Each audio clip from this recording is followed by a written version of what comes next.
Voici Tam Tam Tropical, votre émission d'information et de débat sur l'Afrique et sa diaspora, conçue et présentée par Juvénal Noël.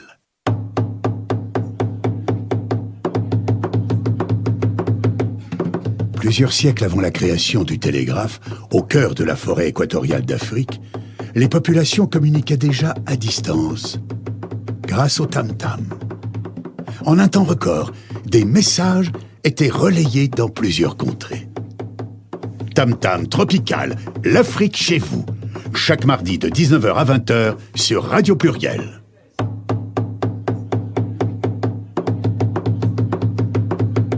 Tam Tam Tropical, votre magazine sur l'Afrique, conçu et présenté par Juvénal Noël.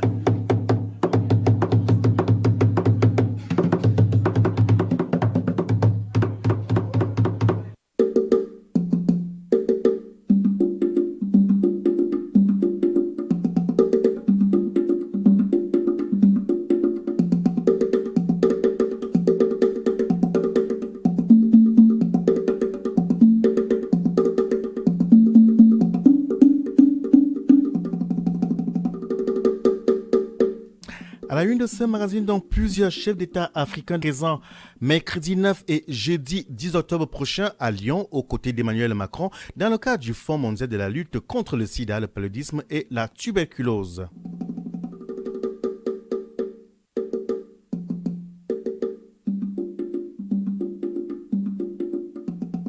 Libération des prisonniers politiques au Cameroun, Paul Biya décide de l'abandon des poursuites de plus de 300 détenus, parmi lesquels Maurice Kamto, son principal opposant. Dans ce magazine, nous prendrons la réaction de Marianne Simon-Ekane, femme politique de l'opposition camerounaise et membre du bureau politique du MANIDEM, Mouvement africain pour la nouvelle indépendance et la démocratie.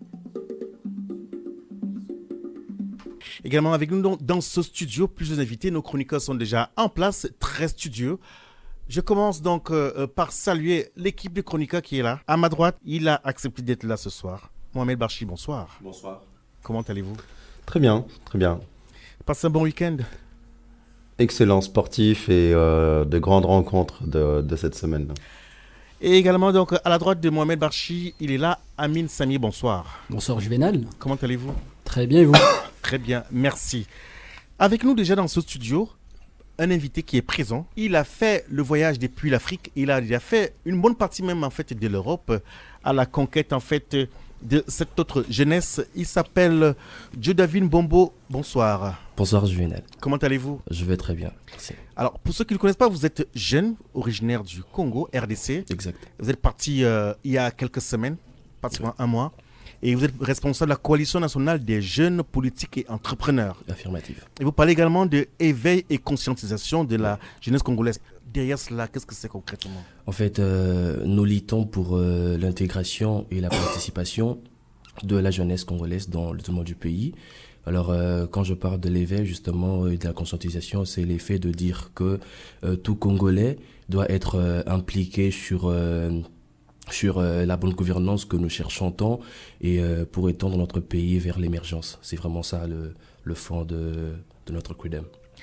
Non, mais j'ai l'impression que vous parlez comme un livre.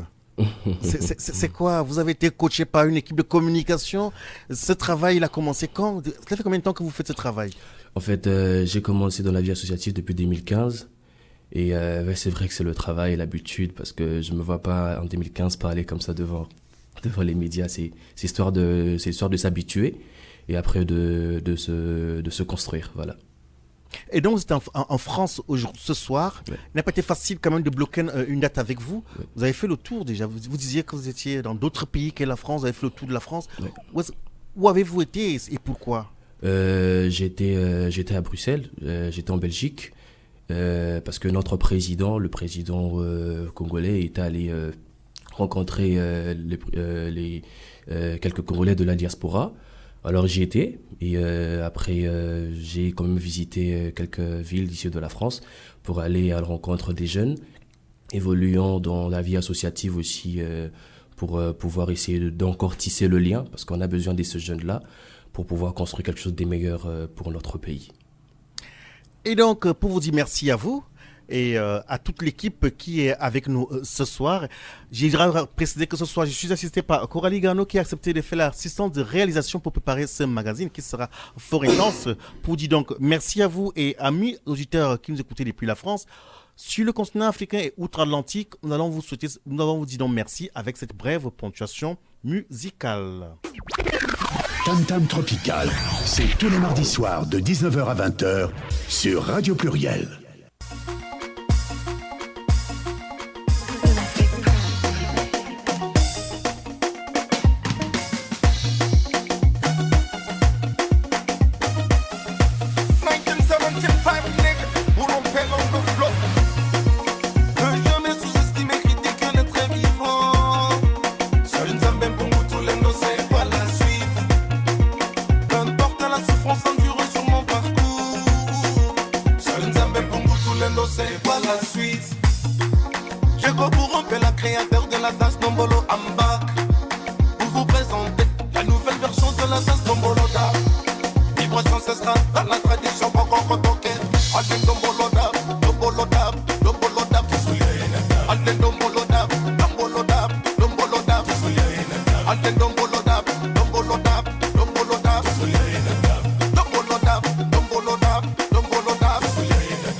Vous écoutez Tam Tam Tropical sur Radio Pluriel.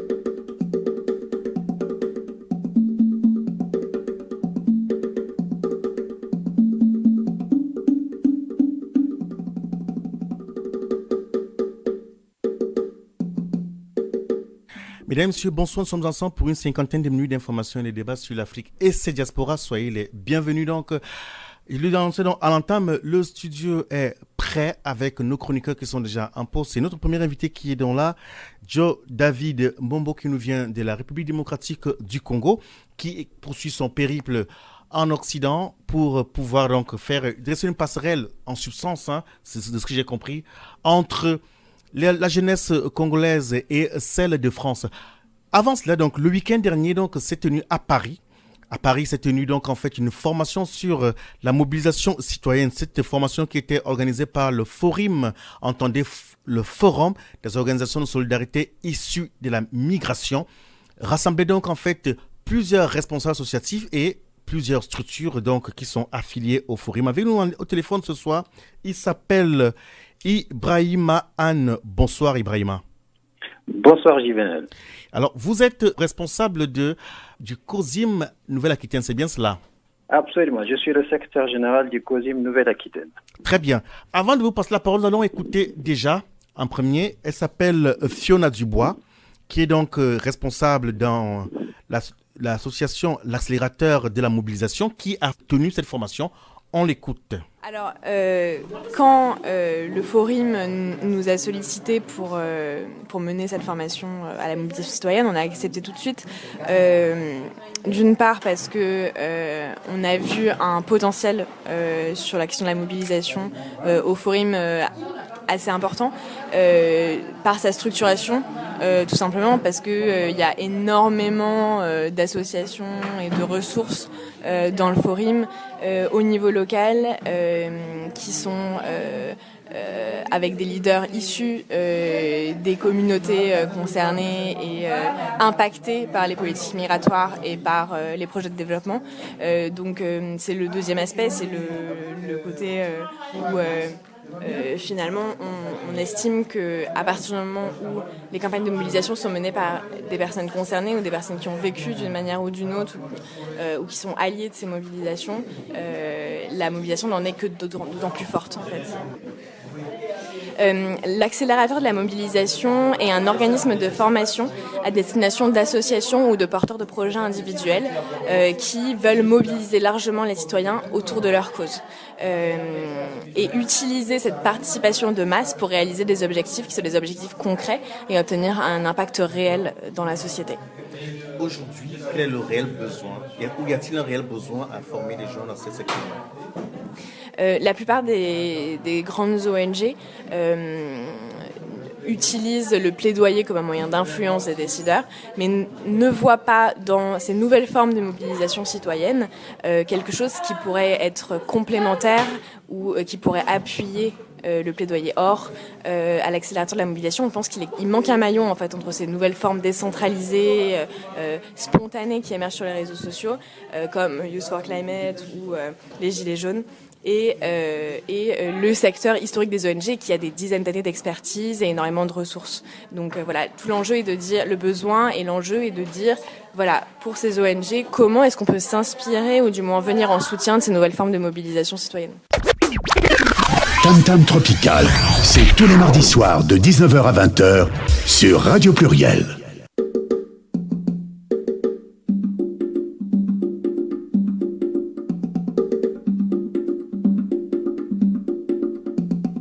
C'était donc Fiona Dubois qui est l'une des responsables donc, de la structure, l'accélérateur de la mobilisation qui a tenu cette formation. Il n'y avait pas que la formatrice, justement s'il y avait une formatrice, il y en avait qui était là pour recevoir la formation. Nous allons écouter une responsable d'association, l'association s'appelle l'AMF, Association des Marocains en France. Iman Mbarki, nous l'écoutons.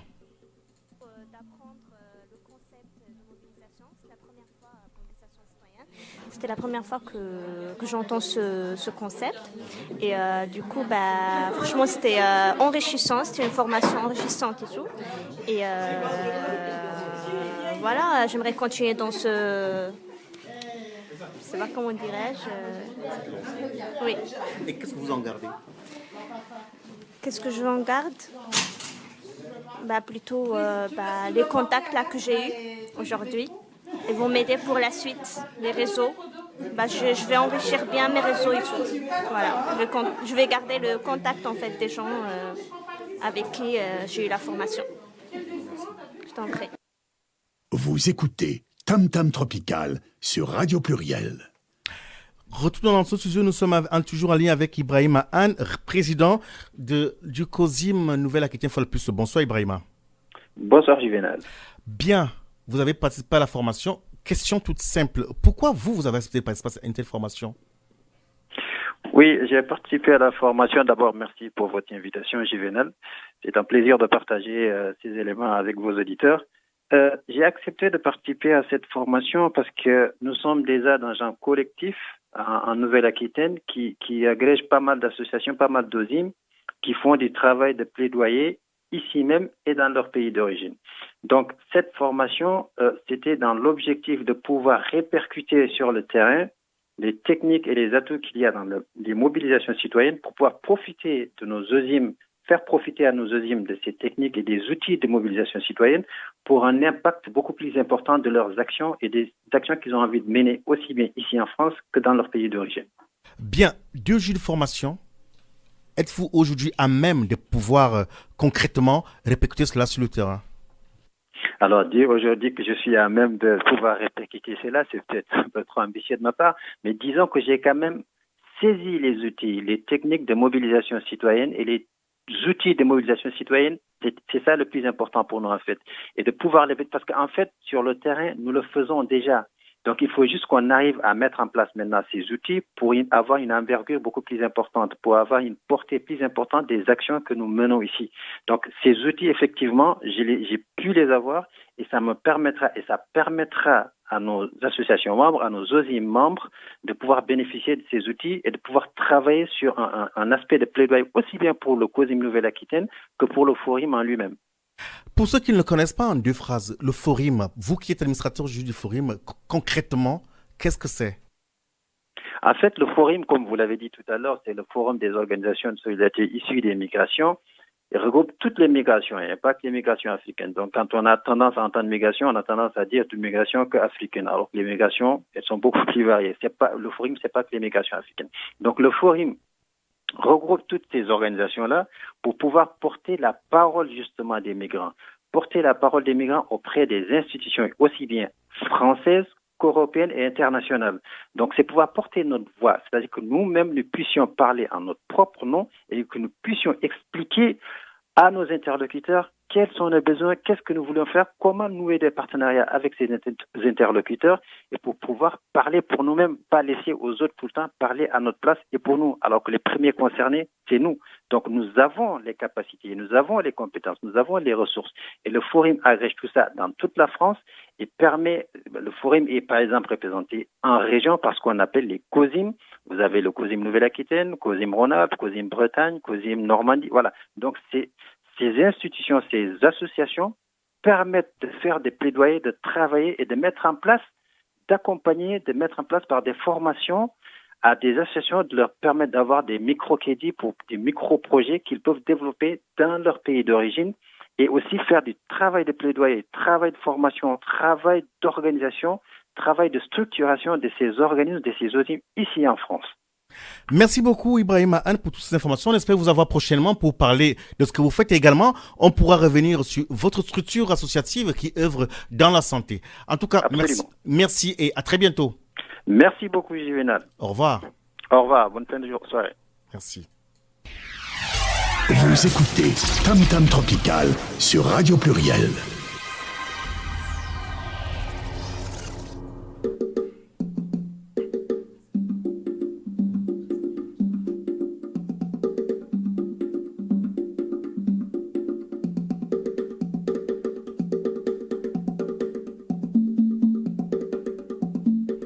Nous poursuivons dans notre magazine et nous allons parler dans quelques instants du film Camille. Mais bien avant cela, on va refaire rapidement un tour dans ce studio. D'autres invités nous ont rejoints. Il y a, j'allais dire enfin, non, c'est pas enfin. Une dame a rejoint l'équipe très masculine qui est en studio. On va dire une fois de plus, on fait rapidement un tour de studio et salut une fois de plus l'équipe des chroniqueurs et nos invités qui sont là. Mohamed Barchi, une fois de plus, bonsoir. Bonsoir. La voix très grave, très studieux. Et à la droite de Mohamed Barchi, il y a Amine Sami, une fois de plus. Bonsoir Amine. Bonsoir Juvenal. Le micro d'Amine n'était pas ouvert. Bonsoir Juvenal. C'est la technique, c'est pas moi. C'est beaucoup mieux comme ça. C'est pas moi. Et donc, une autre invitée a rejoint l'équipe.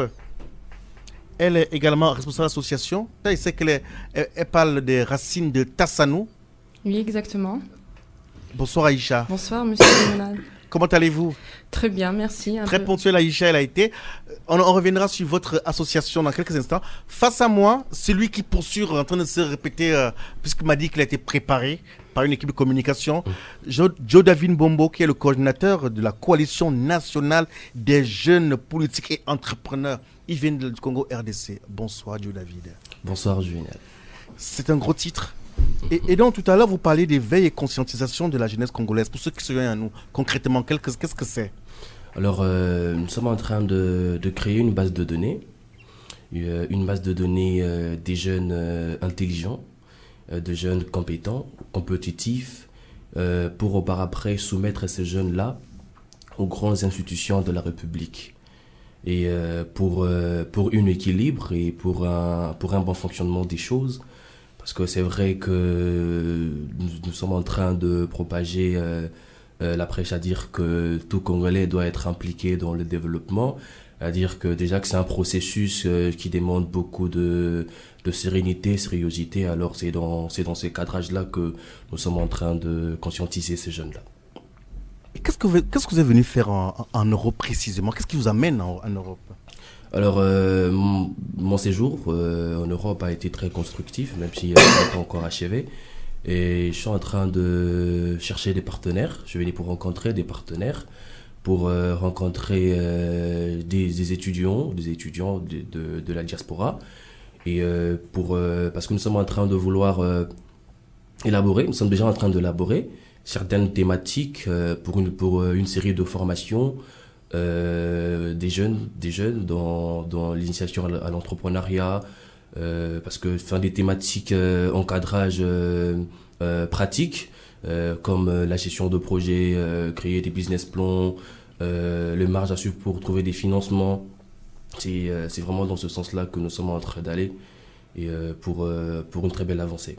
Au 04 78 21 05 95. Bien, c'est donc Joe David Mbombo qui a fait le déplacement depuis le Congo RDC pour dresser une passerelle entre la jeunesse congolaise qui est en Europe et celle qui est sur le continent. Je vais annoncer en titre donc ce soir, nous allons parler du film Camille. Et nous avons le plaisir d'avoir avec nous en ligne le réalisateur de ce film. Il s'appelle Boris... Allô? Oui, Boris Lochkin, je suis le réalisateur du film. Boris Lochkin, je ne voulais pas écorcher. Merci d'être le nôtre ce soir. Alors, le film Camille, pourquoi un tel film? Déjà, dans les grandes phrases, pour ceux qui ne connaissent pas, en fait, Camille est un film franco-centrafricain réalisé par vous-même et dont la sortie est prévue donc en fait le 16 octobre prochain et qui revient sur les derniers mois précédents, l'assassinat de la photoreporter Camille Lepage. Pourquoi un film sur elle? D'abord parce que c'est une femme magnifique, c'est donc un portrait de cette jeune femme morte très tôt. Moi, j'ai été très fasciné par ce qu'elle fait en fait, par son courage, par le combat qu'elle mène d'essayer de faire de la photographie de manière très engagée.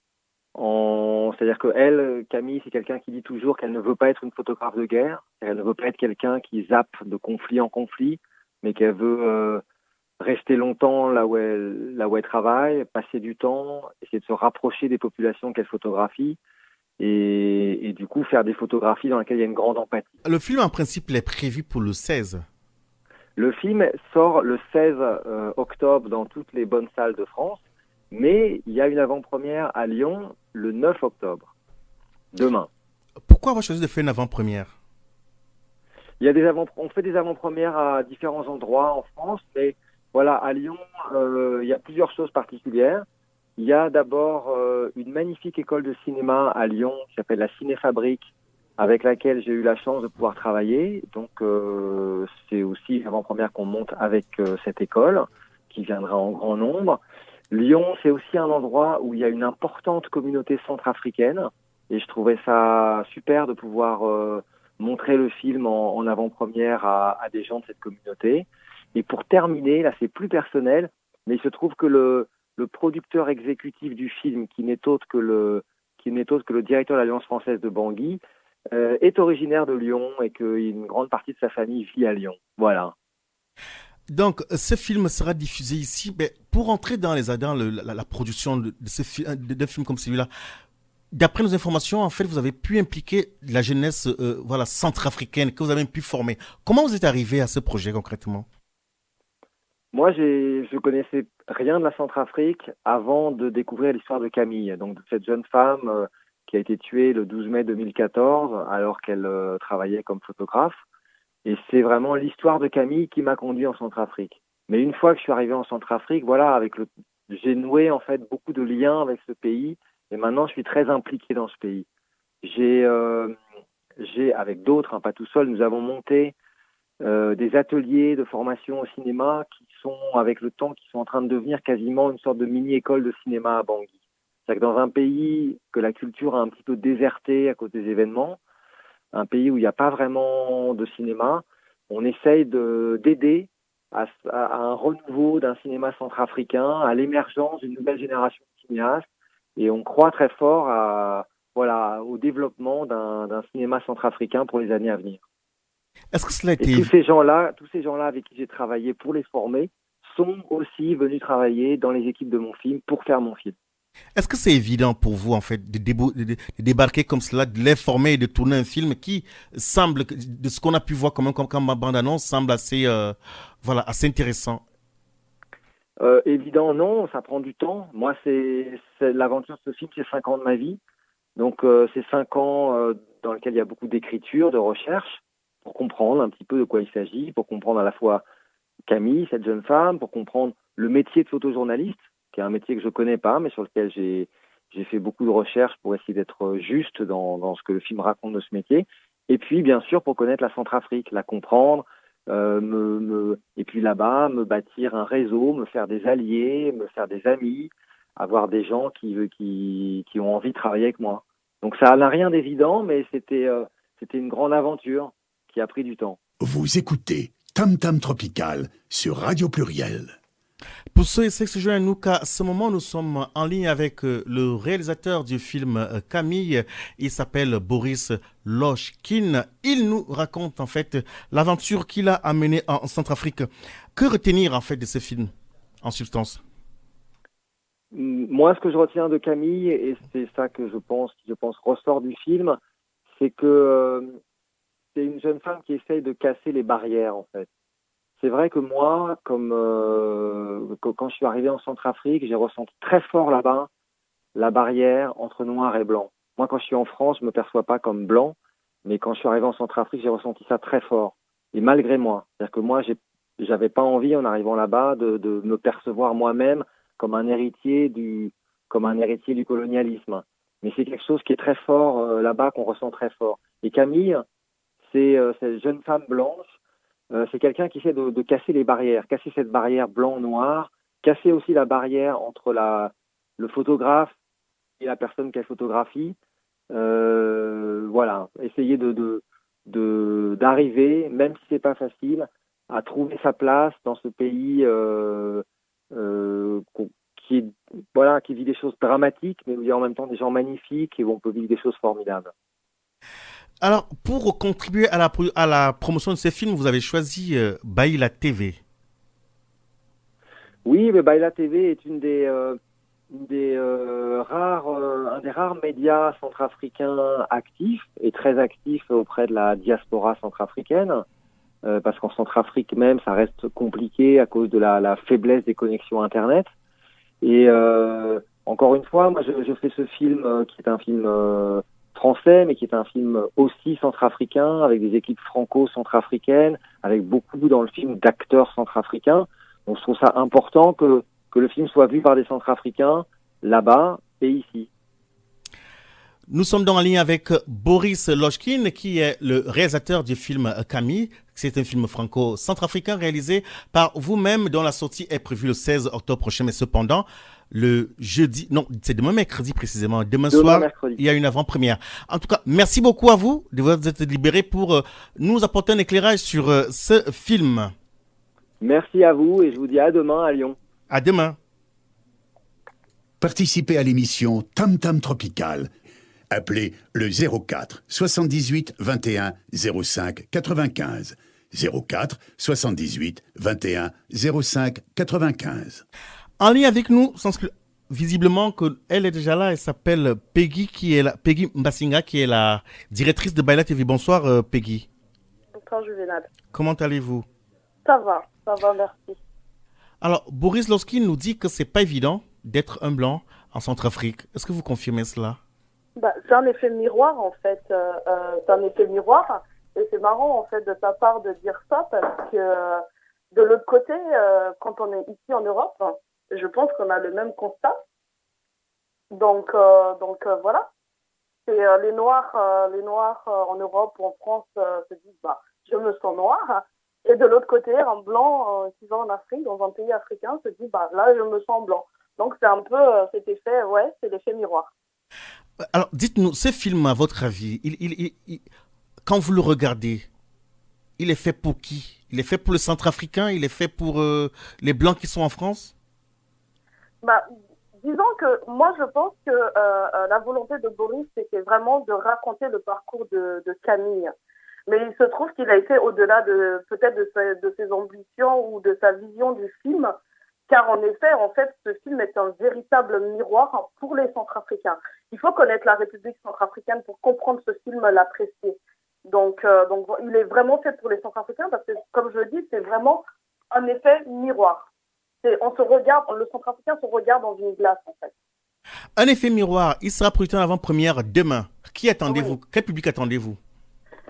J'attends massivement. J'espère que la communauté centrafricaine de Lyon et des environs va massivement se déplacer au cinéma UGC à Confluence. Donc la séance est prévue à 20h demain. Donc j'espère que les Centrafricains viendront. J'espère aussi que les amis de la République centrafricaine viendront et j'espère aussi que les curieux viendront pour regarder ce film. Merci beaucoup Peggy pour votre contribution. On espère donc effectivement que ce sera salle pleine demain, que les amis de la Centrafrique et tous ceux qui veulent connaître en fait la Centrafrique d'une autre manière pourront être là pour regarder ce film. J'espère aussi, en tout cas je les invite à se déplacer massivement. Bonne soirée à vous et à très bientôt. Bonne soirée, au revoir. Tam Tam Tropical, c'est tous les mardis soirs de 19h à 20h sur Radio Pluriel.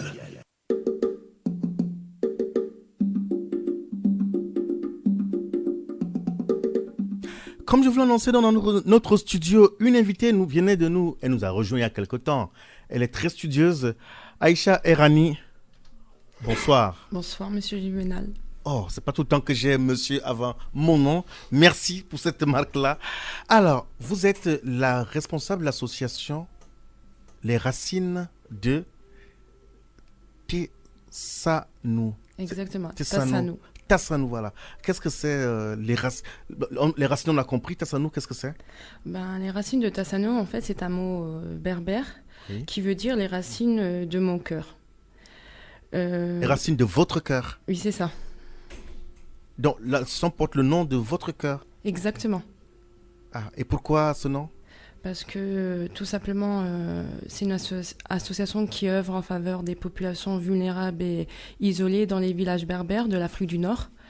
Et du coup, je voulais plus me rapprocher de mes racines. En pendant cette émission, en fait, c'est très bien dit, vous voulez vous rapprocher de vos racines. En pendant cette émission, vous me disiez que vous êtes né ici. Exactement, je suis née en France. Vous êtes en France. Qu'est-ce qui vous pousse à aller là-bas? Qu'est-ce qui vous amène là-bas, en fait? Tout simplement, quand j'étais toute petite, en allant dans ces endroits isolés et de ces villages berbères, je voyais mes parents aider ces villageois de leur manière jusqu'à aujourd'hui. Je me suis dit qu'un jour que j'allais poursuivre ce flambeau en créant une association pour aider cette minorité, ce que j'appelle une minorité invisible. Et j'ai eu cette fibre de charité. Et je trouve ça bouleversant de voir ces personnes qui respirent le même air que nous et qui n'ont rien pour se chauffer, se vêtir. Et est-ce que c'est vraiment c'est à ce point-là que ces personnes n'ont pas de quoi se vêtir? Elles sont toutes nues, expliquez-nous. Non, pas toutes nues quand même pas. Voilà. Mais vous avez dit qu'elles n'avaient pas se vêtir, en fait, je parlais... ils portent les mêmes vêtements vêtements selon les saisons, en été ou en hiver, c'est toujours la même chose. Ils portent par exemple des claquettes. Les claquettes sont les mêmes en hiver et en été, sachant que là-bas il fait très très froid. Quand vous dites là-bas, c'est où? C'est dans le géographique. En fait, oui. En fait, comme c'est une petite association qui commence dans un village qui se trouve dans le sud du Maroc. À une quarantaine de kilomètres d'Agadir. Qui s'appelle comment? Tazara. Tazara. Donc là, c'est un coup géographique que nous recevons ce soir. Donc à Tazara, il y a des gens qui ont du mal à se vêtir convenablement selon les saisons. C'est ça, surtout en particulier en hiver. En hiver. C'est ça. Et vous, de manière pratique, qu'est-ce que vous voulez faire ou qu'est-ce que vous faites pour eux? Justement, on a mis en œuvre de mettre des équipements hivernaux pour acheter des couvertures chaudes et des vêtements chauds. Donc, on a même mis en place une cagnotte pour avoir ces dons.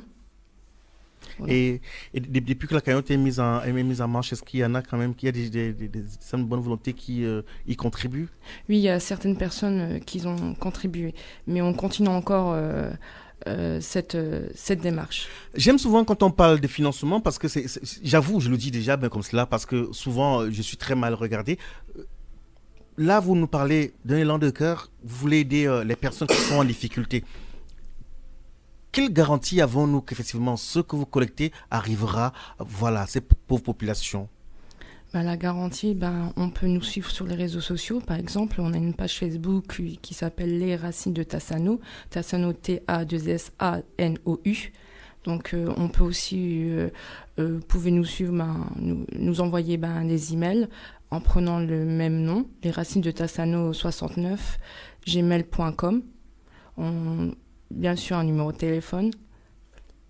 Bien entendu, allez-y. Le numéro de téléphone, c'est 06 51 10 90 28. Et voilà. La question, je la pose autrement. Aujourd'hui, vous êtes ici, vous collectez des dons pour là-bas. Mais ici, vous faites quoi alors? Parce que moi, j'ai envie de dire, moi, j'aimerais bien les sections là-bas, mais ici, vous faites quoi dans votre projet associatif? Par exemple, nous, on fait partie d'une collective. Une collective qui s'appelle Franco-Méditerranée et du Vivre Ensemble. Grâce à ça, on a pu se faire connaître dans la région Rhône-Alpes, comme le dernier en date, c'était les fêtes consulaires à Bellecour. L'association était au stand du pays qui est le Maroc, bien sûr. On a eu l'occasion de rencontrer Gérard Collomb et certains élus, et j'ai pu rencontrer bien sûr les membres du consul marocain. Et donc, quand vous les rencontrez, le but, c'est quoi? C'est qu'ils puissent mettre de l'argent? Qu'est-ce qu'ils font pour vous? En fait, c'est plutôt faire connaître cette minorité, faire connaître l'association avant de demander de subventions, parce que souvent, les gens, quand on leur demande des dons, ils sont pas très positifs pour ça. Donc, alors, pour rester donc sur le concret, un compte et l'argent, mais quelle est l'action prochaine, précise, parce que vous voulez les aider, vous voulez les vêtir, oui. Quelle action entendez-vous mettre sur place ou bien en cours pour résoudre ce problème? Par exemple, j'ai rencontré le COSIM, qui m'a permis d'ouvrir les yeux, en fait, parce que j'ai rencontré pas mal COSIM? Oui, le COSIM, c'est ça. Qu'est-ce que c'est? C'est... ça a une belle colle, là. Oui, ça m'a... Si vous êtes présent, vous êtes... Alors, le COSIM, c'est quoi? C'est une association qui aide des associations pour mettre en place... Une association qui aide les associations, oui, à faire quoi? À réaliser des projets. D'accord. Donc, pour nos auditeurs, en fait, puisque nous avons souvent travaillé avec le COSIM, c'est le collectif des organisations de solidarité internationale issues de la migration. Et dont vous faites partie, c'est bien cela? Exactement. Dans votre association, vous avez dit, c'est les racines de Tassano. Oui. Les racines de votre cœur. Exactement. Donc, en ligne avec... Enfin, dans ce studio avec nous ce soir, la seule femme qui est présente, et elle est bien représentative de celles qui ne sont pas là, en fait. Elle s'appelle Aïcha Erazani, qui est la présidente de l'association Les Racines Tassano, qui nous parle de son projet associatif. Écoutez, Tam Tam Tropical sur Radio Pluriel. On l'a annoncé donc en titre, c'est au Cameroun. La fin de la semaine dernière donc a pris fin donc le grand dialogue national. Parallèlement, le président Paul Biya a demandé, Paul Biya décide donc de l'abandon des poursuites de plus de 300 détenus, parmi lesquels Maurice Kamto, qui est considéré comme son principal opposant. Si tout est prêt, apparemment non. Tout à l'heure, nous allons retrouver une femme politique du Cameroun, depuis Douala au Cameroun. Donc, elle donnera son retour. Elle est très active sur les réseaux sociaux. En attendant, on va retrouver notre invité de studio, qui lui est très studieux. Et voilà, il s'appelle Joe David Mbombo. Une fois de plus, bonsoir Joe David Mbombo. Bonsoir Juvenal. Vous êtes toujours très serein comme ça ou c'est parce que vous êtes en studio? Non, je suis toujours très serein. Très serein. Oui, j'ai les communiqués même avec mon groupe. D'accord. Alors, pour comprendre, votre structure, la Coalition nationale des jeunes politiques et entrepreneurs, elle existe depuis combien de temps? Ça date officieusement de très longtemps, mais légalement, on a commencé en 2019. On a fait une sortie officielle en juin. Et c'est depuis là que nous avons commencé à multiplier nos activités. Bien. Là, par exemple, Aïcha Erazani, elle nous parle de ce qu'elle fait, de cet élan du cœur qu'elle porte pour son pays d'origine. Est-ce que vous, dans votre périple, vous avez pu rencontrer aussi des jeunes qui sont intéressés à pouvoir poser des actions pour soutenir, venir en aide à ceux qui sont sur le continent? Exactement. Déjà, à part la conquête du pays, parce que c'est vrai que la coalition a commencé à Kinshasa. Aujourd'hui, nous avons 26 provinces et nous sommes en train d'essayer d'être implantés partout dans le pays. Dans notre pays, aujourd'hui, nous comptons plus de 70 associations avec qui nous travaillons. Enfin, à la base, c'est vrai qu'au Congo, il y a plusieurs associations. Alors, on s'est dit, comme nous poursuivons tous les mêmes buts, on s'est dit de créer une coalition. En fait, ça sera une force pour nous. Nous comptons plus de 70 associations. Nous touchons plus de 2000 étudiants.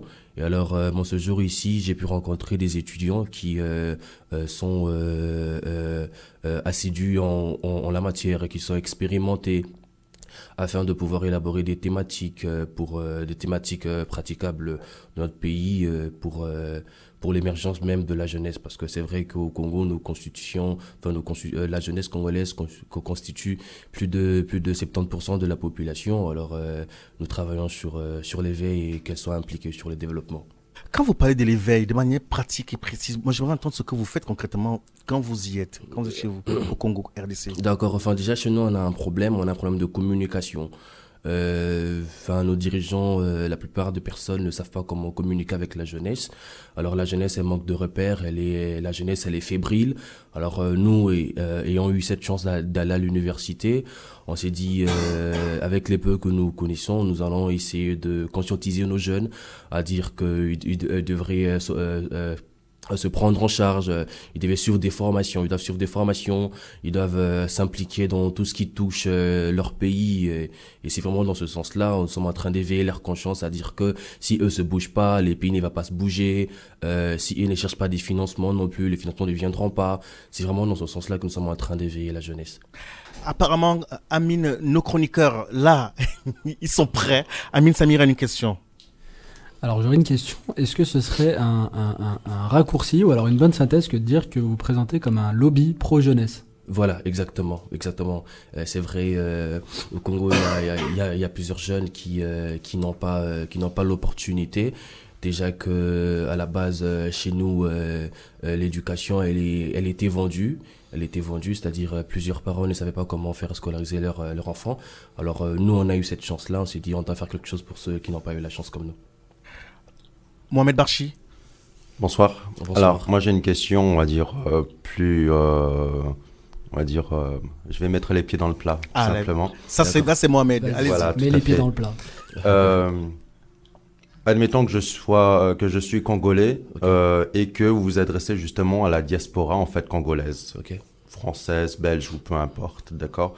Comme vous le savez, en fait, le Congo a été frappé ces derniers temps par de multiples maux de la société, corruption, meurtre, violence, et je vous dirais, moi, Congolais, demain, votre message me séduit, d'accord.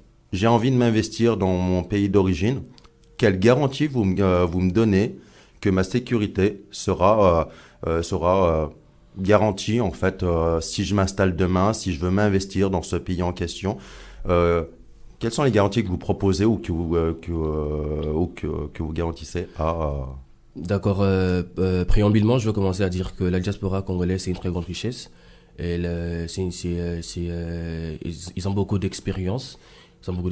Et l'un des buts de mon séjour ici en Europe, c'était de leur rencontrer, de leur dire l'assurance et de trouver des jeunes au Congo qui peuvent leur accompagner dans leurs projets, de jeunes aussi qui sont érudits dans le sujet, qui ne badinent pas, de jeunes ténaces qui veulent aussi, déjà que nous sommes en train de passer un moment assez particulier, assez décisif de l'histoire de notre pays.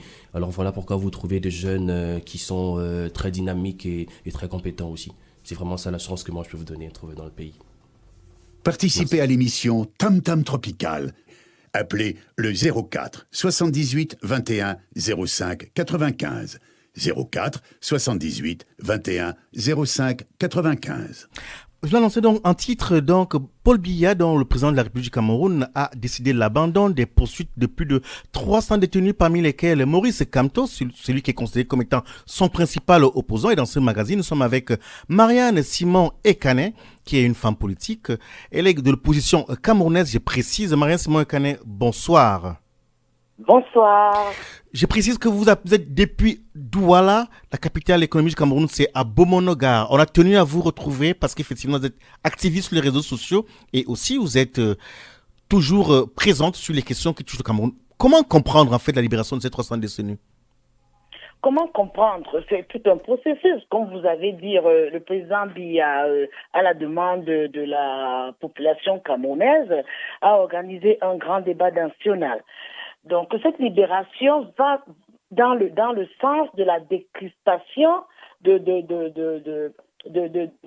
cette crise, de cette guerre. Donc le grand dialogue national a servi comme un exorcisme que des Camerounais de tous bords, de la diaspora et d'autres, puissent s'exprimer afin d'extirper ce stress ou ce venin qui rongeait, qui stresse, cette crise qui stresse tout le monde au Cameroun. Donc cette libération, c'est dans le sens de la réconciliation, du pardon et autres. Ça va dans le sens de la réconciliation au Cameroun. Marianne Simon Ekane, moi j'avoue que je sais que vous êtes souvent assez pugnace, assez rugueuse, et vous n'avez pas toujours été, on va dire, assez tendre par rapport à ce pouvoir en place. Et là, j'ai l'impression que vous avez un peu bougé de position. Non, c'est pas une histoire de bouger mes positions. Mes convictions me sont chevillées au corps, comme les convictions de mon parti. Mais je dis simplement que le Cameroun, en ce moment, a besoin de réconciliation de tous ses enfants. Ce n'est pas, le Cameroun n'appartient pas au président de la République. Le Cameroun est plus grand que nous tous, pris individuellement. Donc, on doit, dans notre hymne national, on parle de terre, chère patrie, terre chérie. Tu es notre seul et vrai bonheur, notre joie, notre vie. Quand on regarde les paroles, on chante notre hymne, on doit comprendre que le Cameroun, c'est nous, ce n'est pas Paul Biya. Paul Biya, c'est conjoncturel. C'est un pouvoir qui est là pour le moment, qui va passer. On ne va pas parce que on n'est pas d'accord avec la gouvernance de Paul Biya casser la dynamique du Cameroun. Le Cameroun, c'est quelque chose de sérieux. Donc, je n'ai pas changé de position vis-à-vis de la gouvernance aujourd'hui. Et comme je n'ai pas changé de position sur l'amour de ma patrie. Bien, vous n'avez pas changé de position, Marianne Simon Ekane. Je rappelle à ceux qui ne vous connaissent pas que vous êtes donc membre du bureau politique du MANIDEM, entendez, Mouvement africain pour la nouvelle indépendance et la démocratie, sachant qu'en fait c'est une émanation de l'UPC, l'Union des populations camerounaises, l'un des premiers partis politiques d'opposition au Cameroun. Absolument. Pour comprendre aujourd'hui votre position, est-ce que vous pensez vraiment que le fait de libérer tous ces prisonniers pourra, par exemple, arrêter la guerre qui dure depuis 3 ans déjà dans les régions du nord-ouest et du sud-ouest du Cameroun? Non, pas du tout. Personne ne peut imaginer que la seule tenue du grand dialogue national réglerait le problème comme par un tour de passe-passe, comme un sésame ou une clé dans la serrure. Il y a eu le grand dialogue national, les Camerounais se sont réunis. Maintenant, what next? What next? Pardon de vous couper.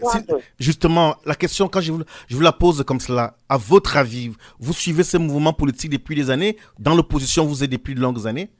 Oui. Qu'est-ce qui peut arriver maintenant? Aujourd'hui. Politique fiction. Aujourd'hui, il faut donc prendre ces résolutions, les implémenter, les accompagner et continuer dans le processus de désamorçage de cette crise, de réconciliation, de pardon et de reprise de la vie normale. Je vous prends au mot. Pardon de vous couper, vraiment, ça vient comme cela. Dites-vous qu'il y a eu aussi un grand débat national. Vous vous en souvenez? Les résolutions, les recommandations apparemment sont restées lettres mortes. Oui, d'accord. Oui. Il n'est jamais trop tard. Y a-t-il un signe, je veux dire, à votre avis, vous justement, parce qu'il faut préciser que vous êtes d'une famille de politiques, votre papa était déjà dans cette mouvance-là à l'époque où l'opposition était vraiment, ça fallait être suicidaire, pensait-on à l'époque pour être dans l'opposition. Vous êtes également aujourd'hui où les choses semblent moins, virulentes pour les opposants. Quel signe, quel indicateur pouvez-vous nous donner pour penser vraiment que demain ça peut changer, à votre avis, s'il vous plaît? Je n'ai pas d'indicateur. Ce que je suis en train de vous dire, c'est qu'il nous appartient. Ce n'est pas parce qu'il y a eu un dialogue national que les choses vont se mettre en place. Il appartient maintenant aux Camerounais de prendre en main cette dynamique pour pousser l'exécutif à implémenter justement ces résolutions. Si on reste les bras croisés en se disant il y a eu un grand dialogue national, les choses ne vont pas se mettre. Nous devons pousser l'exécutif maintenant à implémenter toutes ces résolutions. Cela prendra du temps. C'est un processus. On ne reconstruit pas. On ne guérit pas des blessures un pays qui a été en crise pendant 3 ans par un simple dialogue national. Bien, c'est bien dit. Allez-y. Surtout que les origines de cette crise, c'est une frustration, le mal-vivre, les blessures qui sont historiques. Bien. Qui sont historiques. Marius Mouakane, merci beaucoup d'avoir donné votre temps depuis le littoral du Cameroun, la ville de Douala, c'est à Bomonogar. Oui. Un instant. Allez-y. Je voudrais vous terminer. Rapidement, allez-y. Pour rappeler que aujourd'hui, n'oubliez jamais, il ne faut pas qu'on oublie cette dame qui a été décapitée, violée, qui s'appelle Florence Ayafor. C'était au-delà de l'immonde. Décapiter une femme par les terroristes embassonnés ont décapité, violé, torturé une femme. Et aujourd'hui, je n'entends ni France 24, ni RFI, ni nos organisations, les ONG. Et nous sommes là, Madame Marianne Simone Kane, justement. Allez-y rapidement. Pour qu'on en parle, parce qu'aujourd'hui, le président Biya est à Lyon, ou demain, il sera avec le président Macron, le président français. Il faudrait quand même qu'on comprenne que ce qui s'est passé au Cameroun sur cette dame est c'est au-delà de l'impensable. Bien, Marius Mouakane, le message est passé. Effectivement, nous émettons depuis Lyon à mes auditeurs pour ceux qui nous écoutent. Donc, le président Paul Biya est à Lyon. Il sera avec Emmanuel Macron et bien d'autres chefs d'État entre mercredi 9 et jeudi 10 pour cette rencontre au sommet. Donc, en fait, où Emmanuel Macron a invité il a invité ses homologues dans le cadre du Fonds mondial de lutte contre le sida, le paludisme et la tuberculose. Marius Mouakane, merci beaucoup. Le message est passé. Bonne soirée. Merci à vous. Tam Tam Tropical, c'est tous les mardis soirs de 19h à 20h sur Radio Pluriel.